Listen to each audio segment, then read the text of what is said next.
Bill said, there we go. Good evening, everyone. Thank you for coming today. So today we are talking about A-level results. This webinar is called Don't Make Education a Victim of COVID-19. My name is Nathan. I am an employee at UCU in the press team. This session is being recorded. You can watch it back again after the event. And if you want to use closed captions, they are available if you watch Facebook. But we've also got a British Sign Language interpreter on as well. We're also joined by Roger McKenzie, Assistant General Secretary at UNISON, Larissa Kennedy, sorry, did I say Roger McKenzie? Mispronounced that. Roger McKenzie and Larissa Kennedy, President of NUS, and our General Secretary, Jo Grady. And we're hosting the webinar with NUS and UNISON. Because of the fiasco today, we've seen student results being downgraded by 40%, and that's particularly hitting students from less affluent backgrounds hardest. If students are going to private schools, they've seen their grades go up, and we haven't seen the same for students in state schools. UCU, this is also part of a wider campaign UCU is running called Fund the Future. We've seen under coronavirus job cuts, increases to workload and casualisation, concerns about face-to-face teaching, a huge amount of issues for staff in education and for students. And Fund the Future is bringing all these concerns together to ensure that education is not a victim of COVID-19. So I'll hand over to Jo now to introduce herself. Thanks, Nathan, and welcome everyone, and thank you to all the participants this evening. So as Nathan said, we really wanted to hold something on Results Day to actually bring together different stakeholders from campus that cover further education and higher education. But what we wanted to do as well was really show how these things are linked and really kind of show that there's solidarity among staff on campuses. Because what we've seen today with the A-level results was completely predictable. And it wasn't just predictable because we saw it happen in Scotland last week. It was predictable because people like Larissa, people like me, UCU members, other people involved in education have been warning that this was what would happen. That if you included the school's past performance in these grades, that you would be hardwiring the inequality that we know already exists in the school system into these grades. And it's exactly what we've seen. And what we've also seen is not actually the Westminster government say, okay, we saw that happen in Scotland last week, let's learn from that, let's apologise and let's put that right. What they've done instead is come up with just policy making on the hoof. It's like they're trying to pull a rabbit out of a hat, or at worst kind of make A-levels into some sort of game show. Don't like the grade you got, maybe you can have your mock, but you can only do that if you appeal. The appeal system seems so convoluted and difficult, also dependent on schools doing it. It's clearly designed to not really be effective for the students who might need it. We know from looking at what happened in Scotland that actually an average of 15.2% of students were downgraded from deprived areas, compared to 6.9% in affluent areas. But as Nathan's just said, actually what we've seen today from the data is that actually students from private schools have seen a much bigger uplift in those higher grades compared to the downgrading of kids from state school. And for us in UCU, I mean, not only do we always stand shoulder to shoulder with students, but actually there's a much bigger point here about what has happened. And it's the exclusion of expert voices from the profession, from the very policy making that we have been saying will be detrimental for our students, for our staff, for the communities that we serve. And they've pressed ahead and they've done it anyway. And, you know, for us as staff, we've been saying since March and April that if the government doesn't step in, that universities will make knee-jerk decisions that they don't need to make. And we've been seeing that. There's no reason for universities to be cutting jobs already, but they are proposing to do that. The government has allowed chaos and uncertainty to just spiral by not stepping in. We were very clear, 2.5 billion to inject into the sector would secure 32,000 jobs.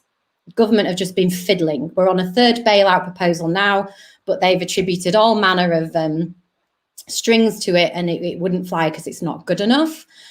And this same sort of tinkering around the edges, ignoring the staff voice, is exactly what they've done now to our friends and students. The chaotic nature of this announcement, again, it's something that we've seen all throughout lockdown. Our comrades in the NEU had to deal with it over the reopening of schools. And I think what we really want to do and achieve in this webinar is actually re-establish the solidarity that we know exists when we're in our physical workplaces together, to allow our students to know that this is not a problem of our making, that we are with them, but also to highlight just what chaos this has the potential to cause if government doesn't do two things. One, actually step in and adopt a system like Scotland has and give students their predicted grades and allow us, staff in universities, to go ahead with the admissions that we thought we would be doing. That's the minimum that they could do right now, along with an apology. But second of all, in addition to that, they need to move in and underwrite this sector, as we've been requesting. We're staring at the minute of the worst of all scenarios, that they're not going to do this, that they still expect face-to-face teaching to resume in September, that they're not going to underwrite the sector, that they're not going to move back from this triple lock. And worst of all, they might introduce some sort of autumn exam with a January start date, meaning that on our campuses, we'll have two discrete but some simultaneous cohorts running at different times. I mean, just even speaking it is a nightmare. The very idea of having to live it and work it, I can't imagine. So there's a number of things we want to do today or this evening. I'm going to hand over to Larissa soon because I really want to hear the things that she's got to say. If you've been watching her in interviews over the past days, I think you've been doing an amazing job, Larissa, to actually keep your cool in the face of quite a lot of patronising chat, as if journalists know more about students and what's happening than you. And also, I think it's really important, because if we're going to be successful in getting the things we want, to have other campus union voices involved. So Roger's joined us from UNISON, because obviously our friends and colleagues in UNISON have been going through just some of the same stuff as UCU members in admissions and clearing today, but also have the additional experience of doing other jobs on our campuses and the pressure that our universities have been putting them under during lockdown. So I think this has to be the moment. We've taken this fight to the government, and we've been pushing them along, but we really have to be taking this fight to our university campuses now as well. So I'm going to pass back to Nathan so that he can shuffle this session along. But thanks for joining. And if you want to be asking questions or making comments, just do that on whatever platform you're watching as you go along, and we're going to be collating them and answer as many as we can at the end. Thanks. Cheers, Jo. Thanks for summing up the situation we're in at the moment. I realised I forgot to mention people to tab questions if you have any. So thanks for mentioning that.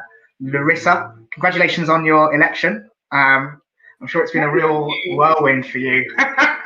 Yeah, I mean, I'm through week 6, so. yeah. But, with the situation that I suppose all students are in, what are your concerns on campuses and in colleges around the public health crisis and the education sector in general? What do you think are the 3 questions we should be asking of students should be asking of their institutions at this time? Well, evidently there's so many concerns. Like, there is fundamentally a situation where, you know, we're seeing universities put, you know, their market reputation, put their access to fees and funding, all of those things ahead of students and staff safety. And so we really welcome the question of kind of what questions students should be putting to their universities.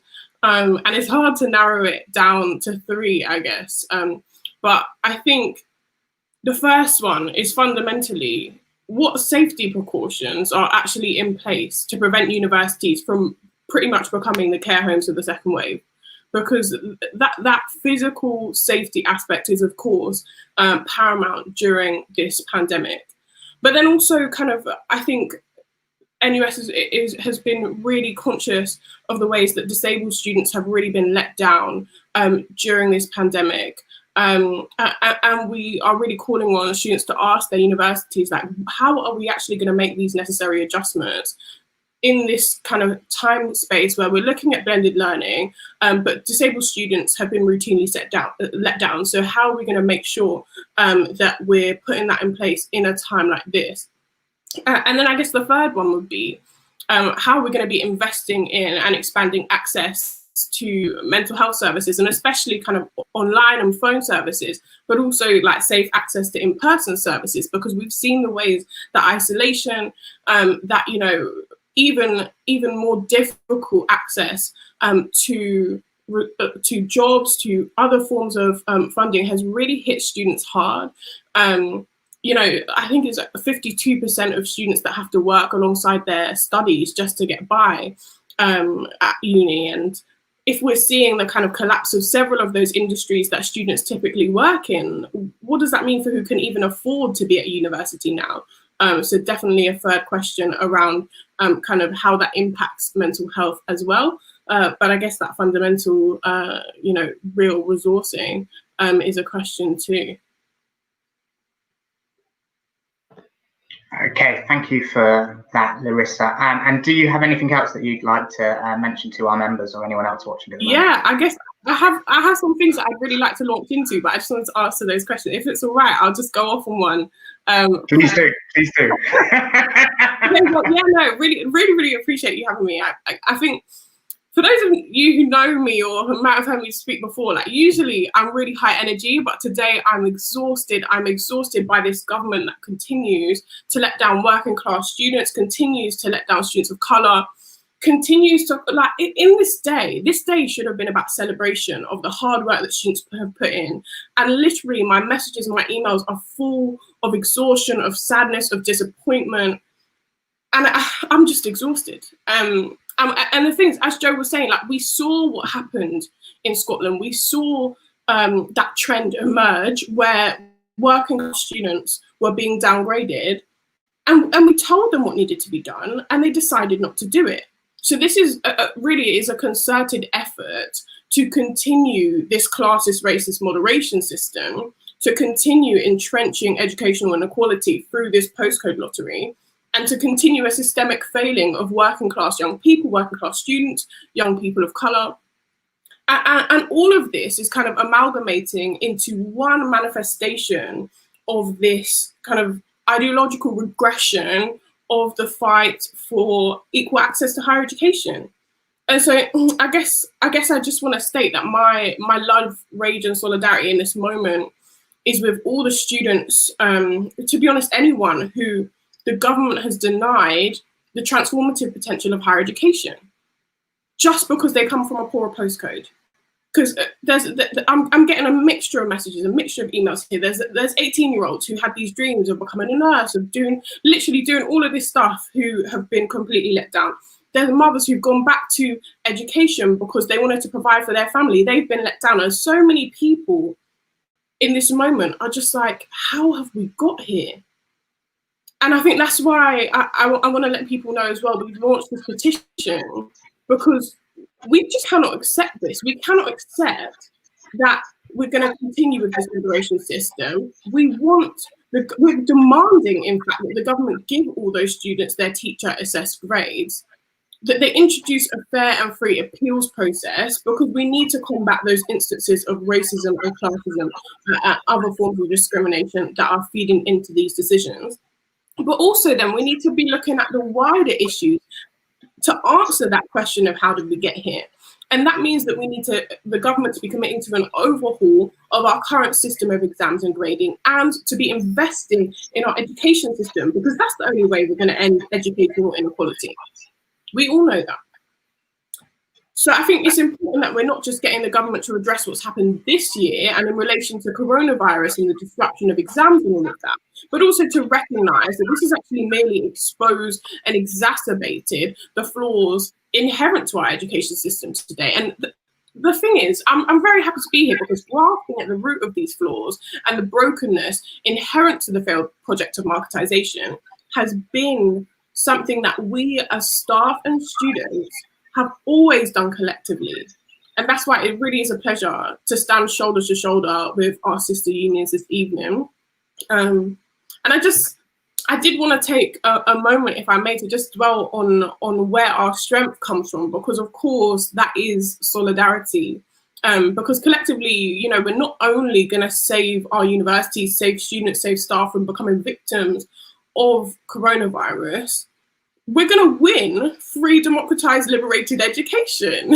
Like, we will. And I just want to assure people, I'm only 6 weeks in, many of you won't know me. I want to assure people that under my leadership, NUS and the 7 million strong student movement will continue to stand with UCU through thick and thin, because we need to safeguard the higher education sector. And that includes safeguarding your wages, your pensions, your conditions, your jobs, because you are the people that make universities possible. You're actually the people who look out for us as students day after day. You're the academics, the housing advisors, the mental health support staff, the cleaners, the technicians, literally the list goes on. You lots are the only thing that's good about our higher education sector the vast majority of the time. And we know that your working conditions are our learning conditions, and we're all under attack.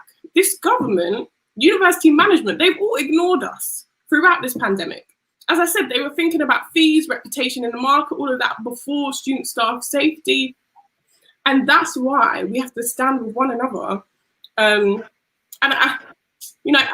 course, there are lots of issues that are pertinent to us as a sector, but also like the wider fight that we have on our hands is immense, because we're seeing these trends in the government doing what they always do, because we've got these existential threats of this pandemic that has needlessly killed tens of thousands of people, sent our economy into freefall. And what do? They bail out the landlords before the tenants, bail out the corporate tax evaders, not ordinary taxpayers. And they bailed out global polluters whilst kind of paying lip service to this Green New Deal that could, if actually implemented, save lives, livelihoods, and our planet. And, we were all kind of waiting, finger to the pulse, waiting for their policy response. And it ended up just being practically nationalising the NUS discount card, the two for one meals. What was that? So I just think this is so interconnected to the wider issues that we're facing, particularly on, as Jo was saying, on bailouts, that we've seen the way that they're offering bailouts to essential public services, but never let any of the crisis go to waste. So they can bail out organisations. They want to bail out organisations they ideologically oppose as an opportunity to impose reform. Because we saw the way that with the buses, with Transport for London, wanted to condition that with scrap and free travel for under 18s. Meanwhile, with no strings attached, bailing out profit bus companies. And it's the same in our situation. They're cynically using bailout funds to only safeguard their elite, their precious institutions, particularly their alma maters. And then, we see what they've done to our levelling up communities. It's all an absolute farce. Yeah. I just want to end on the fact that, we saw the ways that, they tried to say that it was a cancel culture, we were snowflakes, all of this, and I wanted to mention that briefly before I finish, because I'll say this: when they see the power of our joined up movements, they're going to hope that they're going to wish, they're going to pray that they use any word on the planet other than niche, because we're coming for them and we're coming together. So thank you so much for having me. But that's it. Wonderful. I'm going to just use my privilege as General Secretary, and I'm really sorry I have to jump in, because having worked in education and being a lecturer, and I'm sure there will be people who've just watched you and got very emotional, because I did. Everything you said rings true for staff who work in universities, regardless of what they do, about the way in which we feel about students. And, the way in which this government tried to manipulate in that final bailout that they offered, the niche activism, as if anything that you have just said is niche. No wonder they want to try and muzzle you lot, because they cannot bear the sort of eloquent criticism that you were able to put forward, because after years of trying to get students to think of themselves as consumers and to weaponize them against staff, it isn't happening. And you can see through, I'm going to say it, the absolute bullshit that they peddle out. And, you know, today and this week has demonstrated. So I'm sorry, I had to jump in and just say thank you. Thank you. So Not at all. That's fine. Yeah, I mean, I would agree. I know our members will stand in solidarity with your fight, with students' fight for a fair education system. And for everyone watching, we've put out a joint statement with the NUS today about the A-level fiasco, which we tweeted earlier, which you can find. And we will we'll put a link up to the petition that you mentioned as well in the comments section, Larissa, in a moment. So yeah, thank you so much for that. So if we move on to Roger. Roger, what are UNISON's members' concerns in education, particularly in further education? And how can we all work together, staff from different unions and students, to make sure that our concerns are raised? What Larissa said, basically. You know, I mean, how can anybody follow that? I mean, that was an extraordinary contribution and brilliant. The NUS is obviously right up for this. I mean, for me, I mean, there's a few things I want to say. Firstly, I'm a big jazz fan, right? And the basis of jazz is around improvisation. I don't think government should be improvising around this crisis right now. And that seems to be what they're doing. They're either improvising or they're completely incompetent. Now, when I said they were improvising, I was giving them the benefit of doubt for a kind of nanosecond, because actually, I think they're incompetent. And also, I think they are deliberately putting people in harm's way. Public service workers, right the way across the public services, including higher education, because all of the attempts that have been made over the years have been about trying to turn higher education into a business rather than seeing it as a public service, in my eyes. If you understand that it's a public service and you understand the attacks that are taking place against other public service workers, then you can see exactly where this government is coming from. They want the market to rule everything. That's their only concern. But when you look at the prospects for us to be able to fight back against this government, I actually am really confident about our ability to be able to do that. And why am I confident? Well, I'm confident about our ability to be able to do that because of things like this, where we all come together, where we all start looking at what it is that we can do together. Because Larissa was dead right, and Jo, you made the same points as well. We are stronger when we're together. When we stand together against this government, when we stand together against these employers, against these universities who are doing the bidding of the government, when we stand together, then I think we can win. And it's really important that we start from that perspective, because too many people start from the perspective that, oh, we can't really do anything. We're not really going to be able to win. So there's no real point in kind of doing anything about this. And I don't believe that at all. So what is it that we can do? Well, one of the things that I'm responsible for in UNISON is organising. And I really think that that's the task that we have in front of us. And it's not a kind of easy thing to do. Organising's never easy. It's never easy to try and bring people together in solidarity. Solidarity is a kind of lovely phrase, lovely word to throw out there, but really difficult for everybody to actually achieve. What does that mean in this context? Well, it means that the three of us as organisations have got tasks to do within our own organisations before we bring them together. So we start with our own solidarity, our own strength within our own organisations. And then what we do is we come together. Imagine a strong UCU, strong NUS, strong UNISON together across the sector, making it really clear to higher education institutions and to this government that we are not prepared to accept their busking, or worse still, their willful destruction of the higher education system that we have in this country.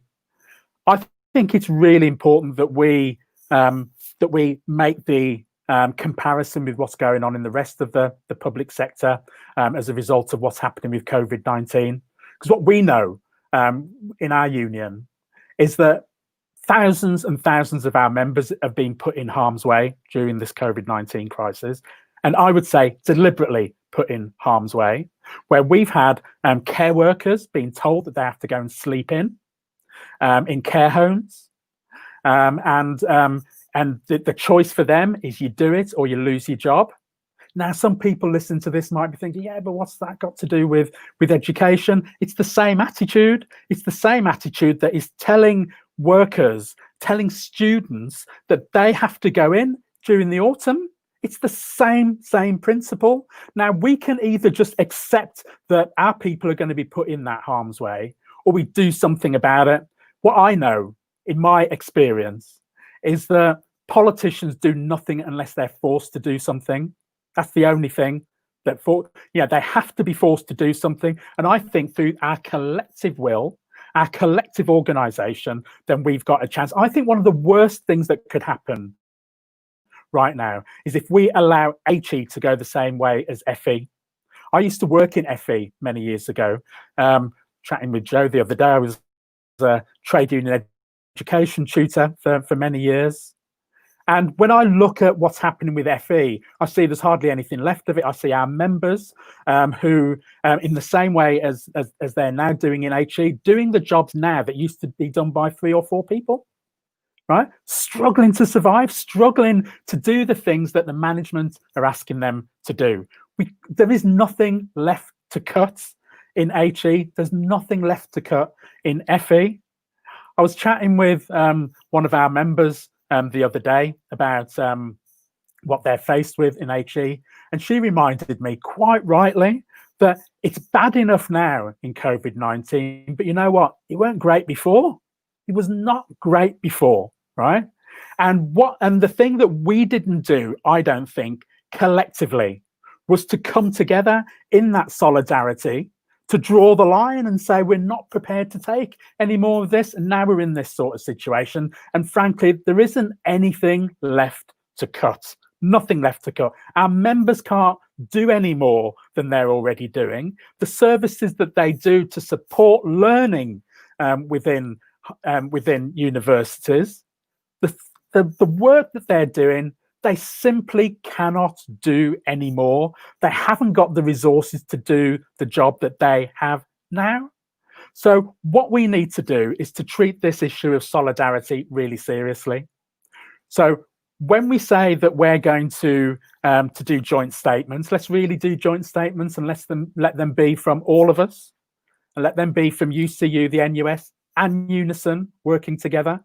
When we take action, and by that, I mean all forms of action, not just industrial action, but also action to raise our issues with employers and to raise our issues with government. Let's do it collectively, because in the end, that's the thing that's going to make the difference. If I finish with this, there's an old saying that no one's ever going to come to our rescue. It's not going to be it's not going to be a kind of knight in shining armor who's going to appear at the last minute, whether it's a politician or whether it is a genuine kind of fictional knight in shining armor. It's always been down to us as working class people to do this thing for ourselves, always, right? So if we're really serious about standing up for higher education, then it's down to us to build the movement that's going to make a difference. And how we engage with the public on this is going to be critical. It's not just down to us. It's not just down to the public. It's down to us, all of us, collectively, if we're really serious about standing up for higher education. We are. I know the NUS is, and I know the UCU is as well. So let's get together and fight for higher education. Thanks, Roger. I can almost feel the collective power emanating from you.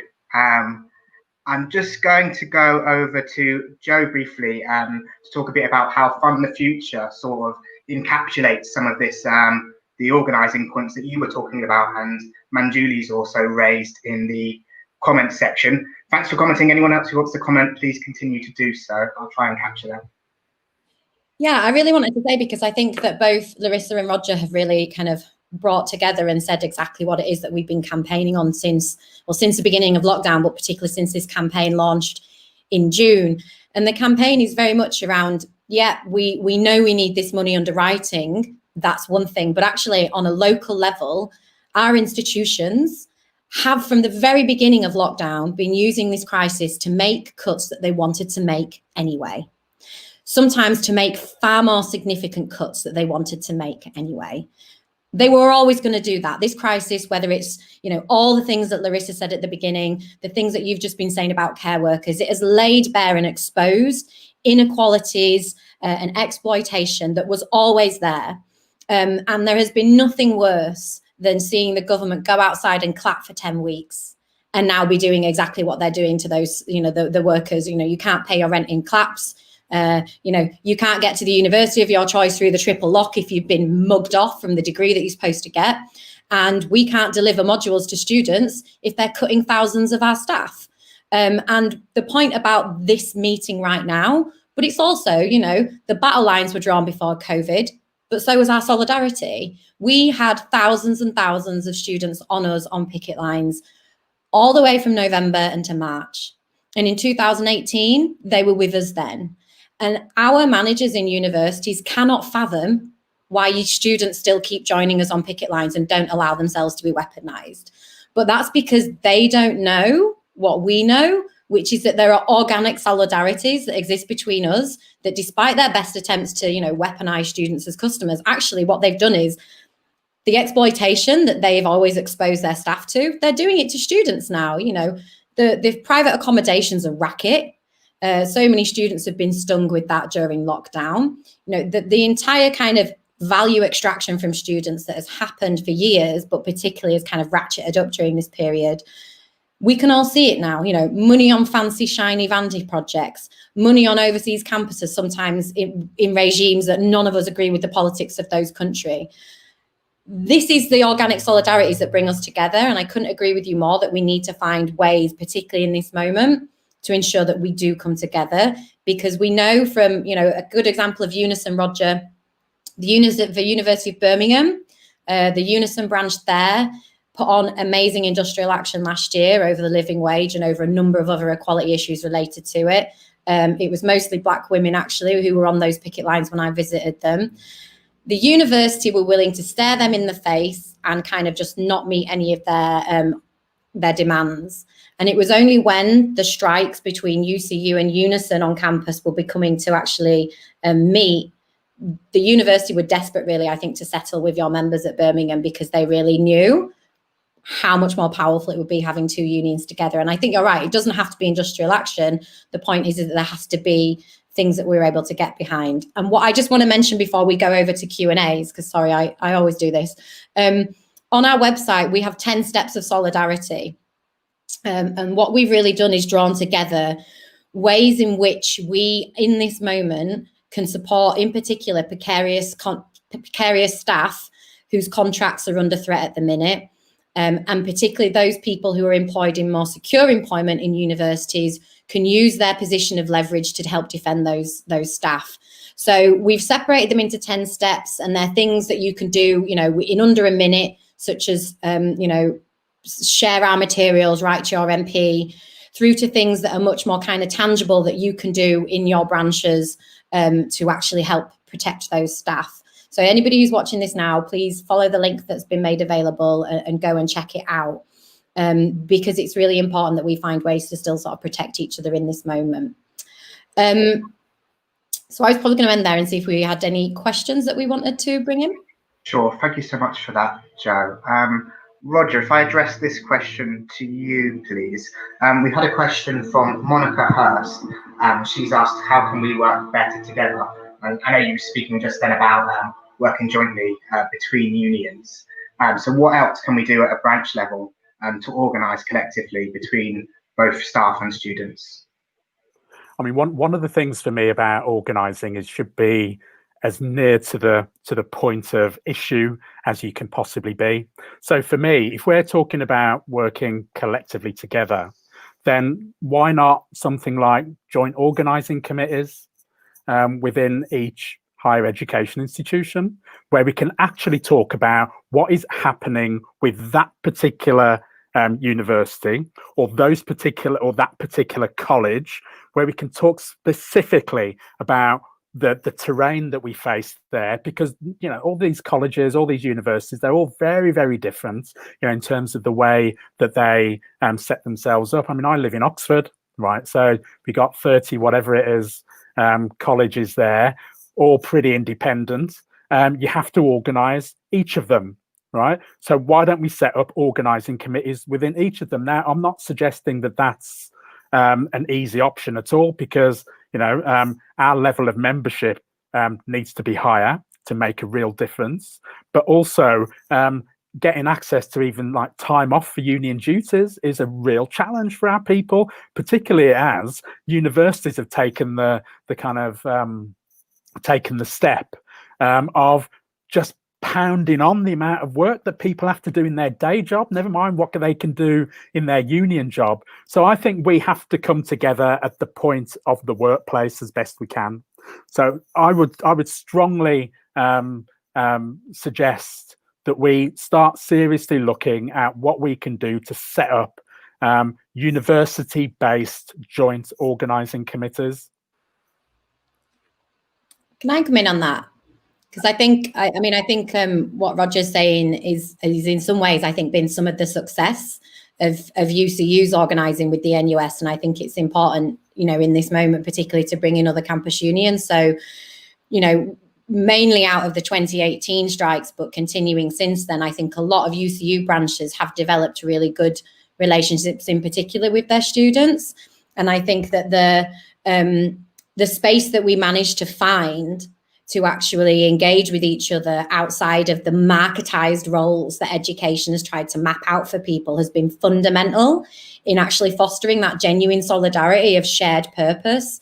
One of the things that UCU has been able to do during pickets, but we've sort of continued these on, are the kind of teach outs that we've done, to have students coming along and saying, and I think you said this earlier, Larissa, I never get to spend this time with the staff, whether it's your favorite person who works in the departmental office or, a lecturer or someone in the library. Like, this is so nice. We never get this.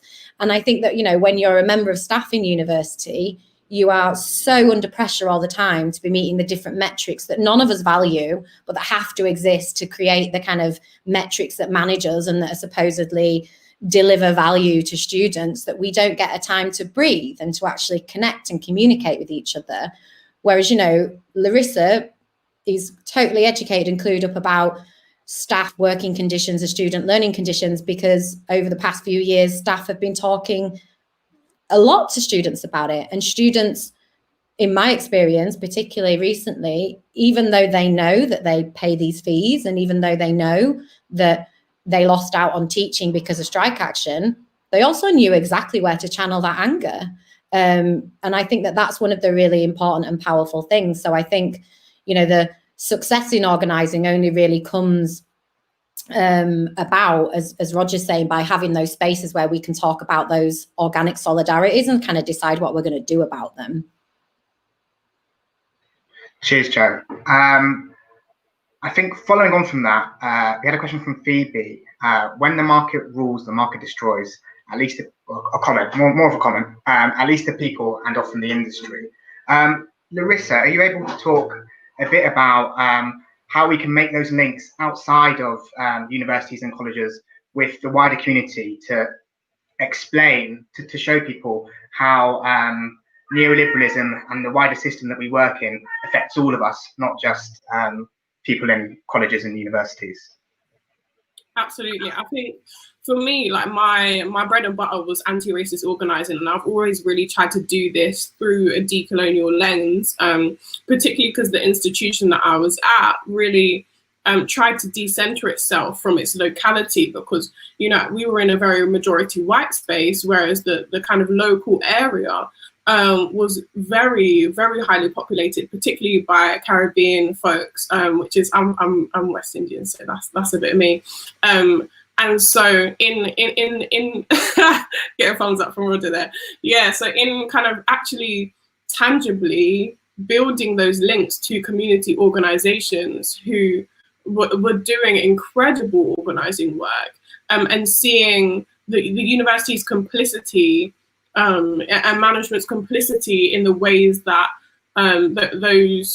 the things that they were organising for were inherently linked to what we were, I guess, is what I'm trying to say. And so I've always found the decolonized movement a really useful way to see those links and to conceptualize that. But yeah, that's the perspective I'm coming from, I guess. Cool. Jo, are you able to talk a bit about how the decolonization agenda that we're campaigning for fits in more widely with people's A-level results, specifically, I suppose, the racial issues and the issues around, people from more disadvantaged backgrounds being more likely to do worse? Yeah, I think that what Larissa's just said is kind of key. And I think what she was saying, particularly at the beginning about, and the many things that she said, to be honest, in the interviews that she's done, the extent to which the system that the government has generated for these A-level grades, the Secretary of State for Education said this morning or yesterday, I can't remember what it was now, late last night or this morning, in the piece he did anyway for the Telegraph, these are fair and robust, something like that, wasn't it? And fair and robust is because we generated an algorithm and that's what it spat out. And we're very sorry if you happen to go to a school in this area, but that's science and this is fair and robust. And, it's completely detached from the idea that algorithms are generated by somebody putting in a set of variables that are dependent on an ideological process that's generated them. Like, you're just automating ideology when you make an algorithm. And the whole point about a decolonization approach to education is to actually recognize, I think some people think that decolonization is like a bit of a facelift or an injection that you can give to something. I used to work in a management school. I'm not sure you can decolonize that. It's an imperialist project of how you do and value things. And I think that that's the problem with what's happening, that the government in a certain way doesn't think there's a problem with what they've done, because they actually, I don't think, have a problem with inequality. They don't have a problem rationalizing inequality. They don't have a problem with institutionalizing racism. They don't have problems with these things. And that's the issue that we are exposing here. And I think the real challenge, but I think everyone in this room is geared up to do it, is taking this into our community now. I think they think that everyone's too beleaguered, that everyone's too tired, that lockdown's too big of a barrier. And I think particularly for staff, they're going to think, oh, well, they had this long battle this year and look where we are. Well, we're not. Everyone is really angry and mad. There is so much time being wasted on behalf of staff on miscommunication, overwork. Are we online? Aren't we online? Are we back in September? Are we going back in January? Are there going to be autumn exams? Aren't there? Is there going to be underwriting of this sector? Isn't there? Everyone is really mad and angry, but the important thing to do when you're mad and angry is channel that into something positive. Find other people who share your passion and do something about it. Otherwise, you risk ending up really bitter and resentful and on your own. But I'm not hearing any of that in here. And I think that the challenge for the leaders of, the sectors that we're in, and particularly I think for students and people in trade unions, is to really get together now. And we can do that on a national level. That's our responsibility. That's why we're in the post that we're in.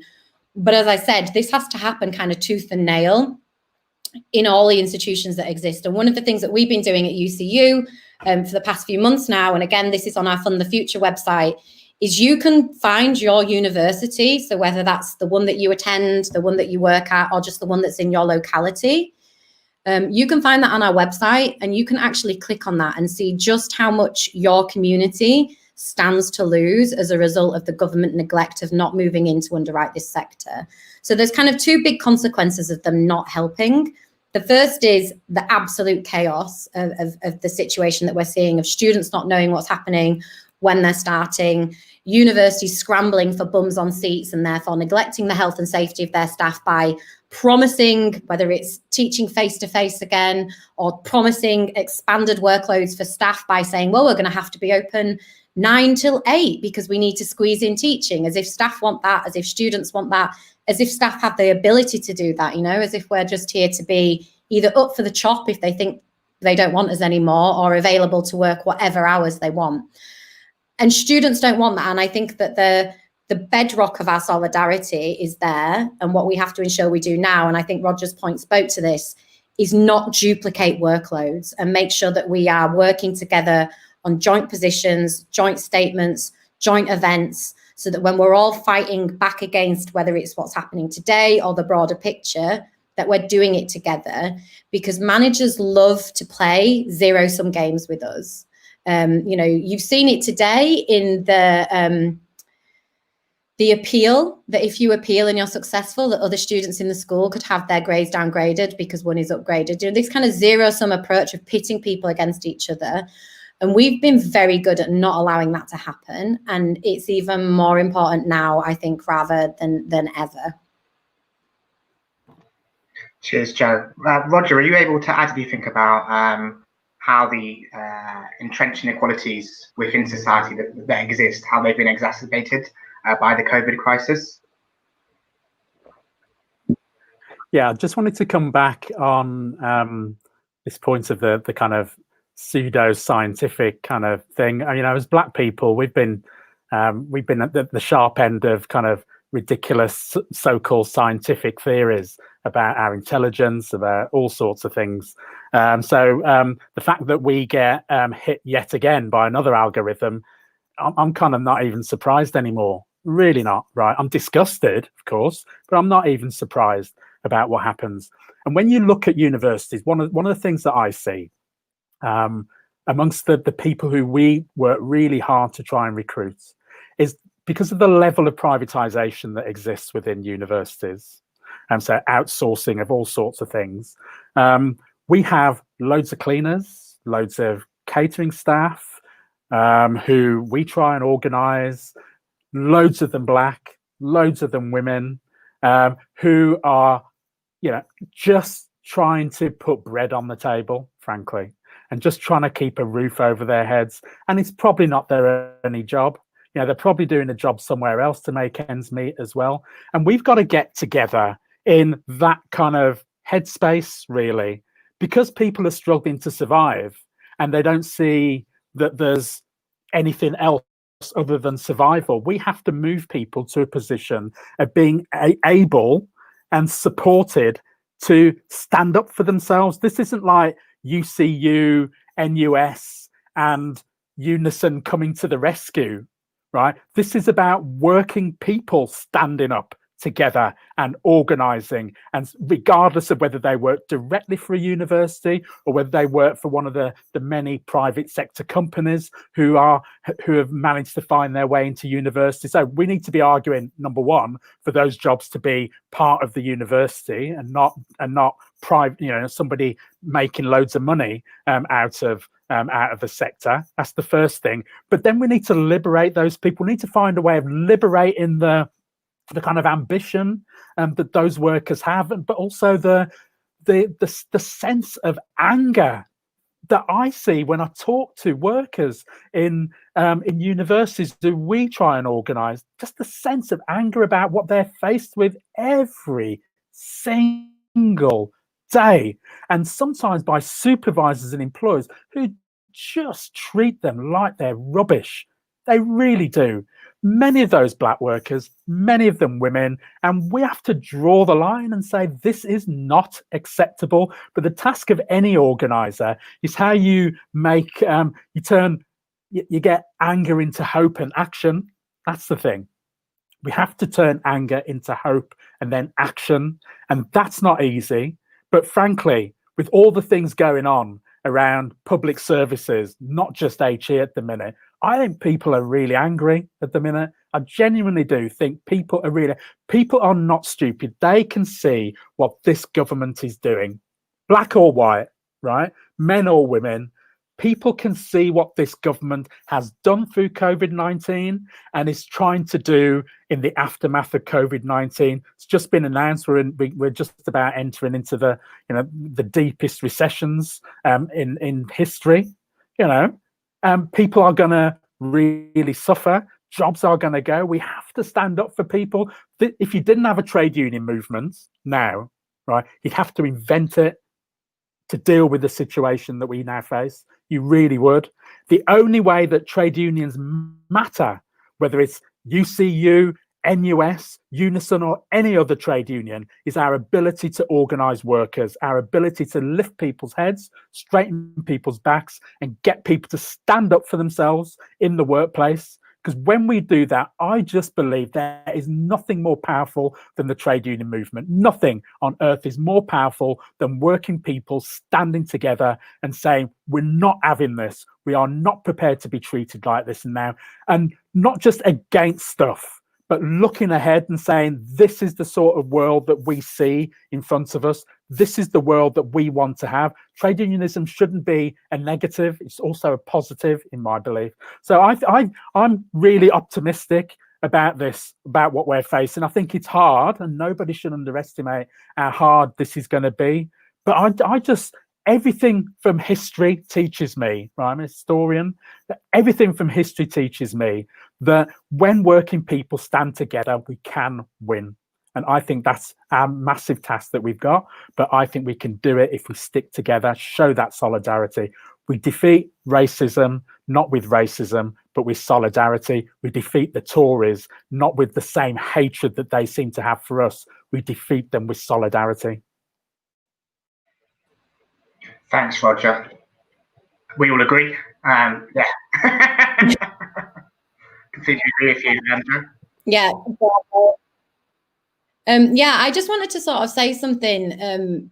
I mean, in what Roger was saying at the beginning about the role of trade unions, because from the very beginning of lockdown, there has been so much that I think the union movement has to take credit for that's happened during this. The extension, I know a lot of universities chose not to use it. The extension of furlough to casualised workers in universities, the responses that we've kind of been managed to inch the government towards a bailout, and it's not what we need, but it's our members on the ground sticking up for each other, pushing their local MPs and really making loads of noise. And I can't really thank everyone enough, but also say you have to keep doing this.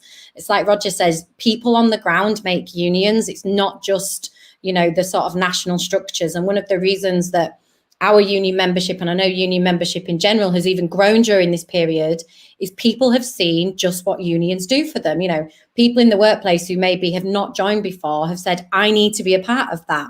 And that's not just because, you know, I think they're worried about their own jobs. They're actually saying, no, I should be part of this movement that is defending and standing up for people. And it's really interesting to reflect on what Larissa said at the beginning, the questions that she thinks students should be asking of their universities, because we know that universities listen disproportionately to students, especially in this moment when they're desperate to do whatever is possible to get them to arrive. So, you know, saying what safety nets are there so that universities don't become the care homes of the second wave. That is a concern for all of us. We know that UCU members are being told that they're going to have to do this, that, and the other. In every branch where that's happening, we're pushing back. But we know some of our most elite universities, like the University of Oxford, won't even share risk assessments. What does that tell you? Not just about their disregard for staff, but for students. It's going to be trade unions that are making sure that campuses are safe, not just for us, but for students. But they're not interested about that. So we have to make sure that when students are asking those questions, we are asking them in our universities and branches as well, because they're fundamentally important. What we're going to be doing for disabled students, much like disabled students are kind of ignored in this discourse, our staff who have disabilities are too. I mean, we've seen today, not just the kind of the algorithms that produce these unequal outcomes, but I was reading a story about a student with dyslexia, you know, who said, I was supposed to get this extra time in my exam. My mock result just does not reflect this. This incredibly ableist response to this.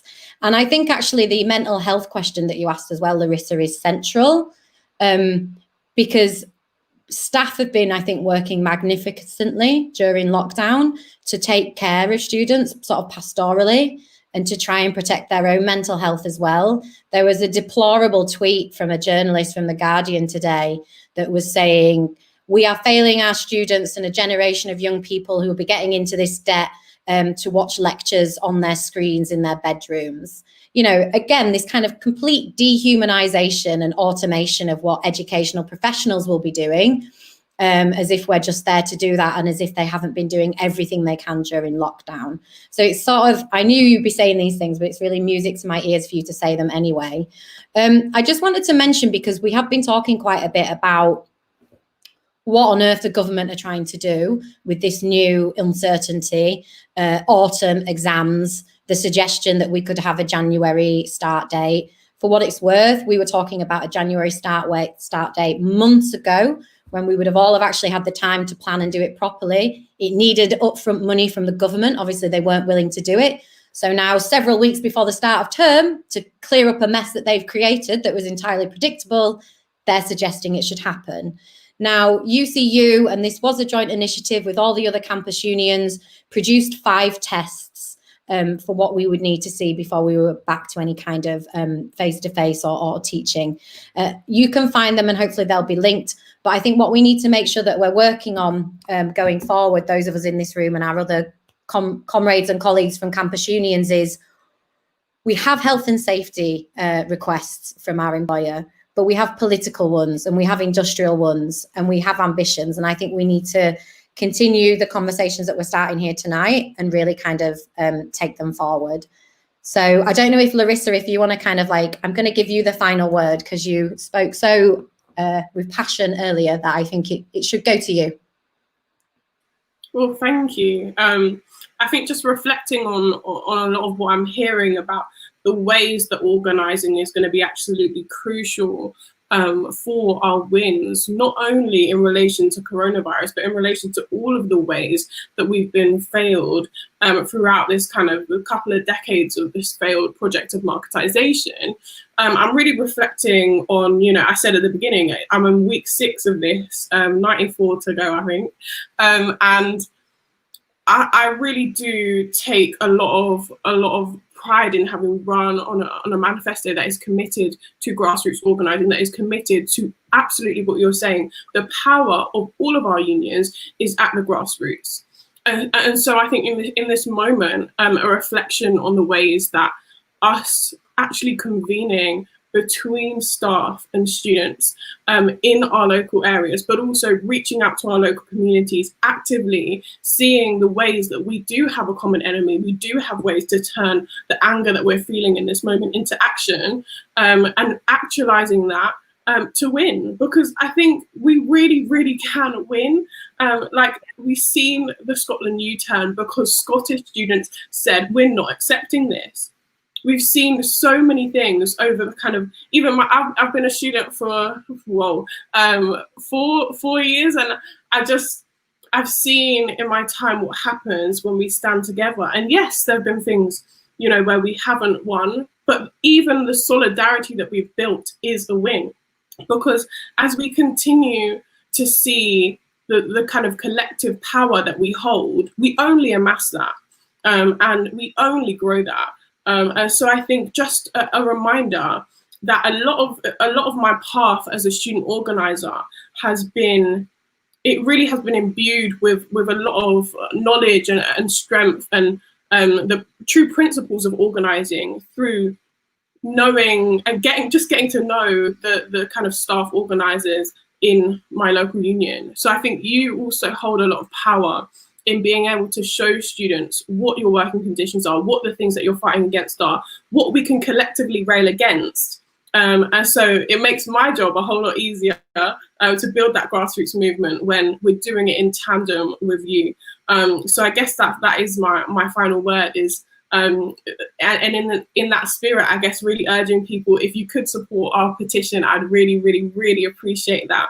We're definitely going to be doing more organising around the current situation, but also, of course, in the ways that this is just exposing and exacerbating those wider issues that we do rail against.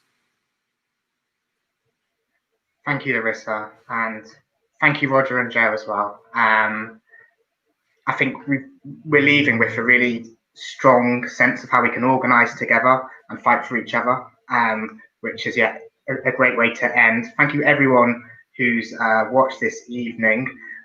We hope it's been useful. please go to, as well as signing Larissa's petition, please also go to the Fund the Future website and make sure that you're telling members to take the 10 steps to support colleagues in universities and colleges. That's where we'd like to end. Thank you.